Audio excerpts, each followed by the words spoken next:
പ്രിയപ്പെട്ട നാട്ടുകാരെ, സുഹൃത്തുക്കളെ, നമ്മൾ കഴിഞ്ഞ ദിവസം ആരംഭിച്ച റോഡുകളിൽ കയ്യേറ്റവുമായി ബന്ധപ്പെട്ടിട്ടുള്ള വിഷയത്തിന്റെ കാര്യങ്ങൾ പങ്കുവെക്കാൻ വേണ്ടിയാണ് വന്നിട്ടുള്ളത്.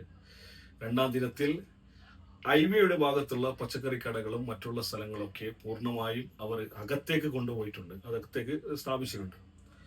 അതുപോലെ ഹെൽത്ത് ഹോസ്പിറ്റലിലേക്ക് പോകുന്ന റോഡ്, തൊട്ടടുത്ത് ക്യാംസ്റ്റർ, റെഹന കളക്ഷന്, മറ്റുള്ള ഷോപ്പിലേക്ക് പോകുന്ന റോഡുകളിൽ ഭാഗികമായി അവിടെ പിന്നെ എടുത്തിട്ടുണ്ട്. കാരണം കാലാകാലങ്ങളായി നടക്കുന്നത് കൊണ്ട് അവിടെ കുറച്ചും കൂടി പണിയുണ്ട് അതിൻ്റെ അകത്തേക്ക് പോകാൻ വേണ്ടി. ഇനിയിപ്പോ നാളെ ഇപ്പോ 10 മണിക്ക് പോകുന്ന റോഡ് നമുക്കറിയാം, വാഹനങ്ങൾ ഒരുപാട് സമയം ബ്ലോക്കിൽ വിടുന്നു. ആ സ്ഥലങ്ങളൊക്കെ ഇന്ന് സന്ദർശിച്ചു, ഞാനും മെമ്പർ പോയിട്ട് സന്ദർശിച്ചു. അവരോടൊക്കെ പറഞ്ഞിട്ടുണ്ട്. ആ സ്ഥലം കുറച്ചും പ്രയാസമാണ് നമുക്കത് എടുപ്പിക്കാൻ. കാരണം അത് കുറെ കാലങ്ങളിലായിട്ട് പിന്നെ അവിടെ ചെയ്യുന്ന സ്ഥലങ്ങളാണ്. അവരോട് സംസാരിച്ച് കാര്യങ്ങൾ പറഞ്ഞു. കാരണം മണിക്കൂറുകളോളം റോഡുകൾ ബ്ലോക്ക് ആവുന്നു, കാര്യങ്ങൾ പറഞ്ഞിട്ടുണ്ട്. അവിടെ ഏതാണ്ട് ദിവസങ്ങൾക്കുള്ളിൽ ആ സ്ഥലം കൂടി ക്ലീൻ ചെയ്യുന്നതാണ്. നിങ്ങൾ എല്ലാവരുടെയും സപ്പോർട്ട് ഉണ്ടാകണം.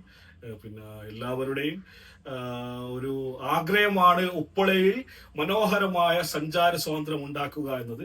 ആ സഞ്ചാര സ്വാതന്ത്ര്യം ഉണ്ടാക്കാൻ വേണ്ടിയാണ് ഞാനും ബഹുമാനപ്പെട്ട വാർഡ് മെമ്പർ ഇറങ്ങിയിട്ടുള്ളത്. നിങ്ങൾ എല്ലാവരുടെയും സപ്പോർട്ട് പ്രതീക്ഷിക്കുന്നു.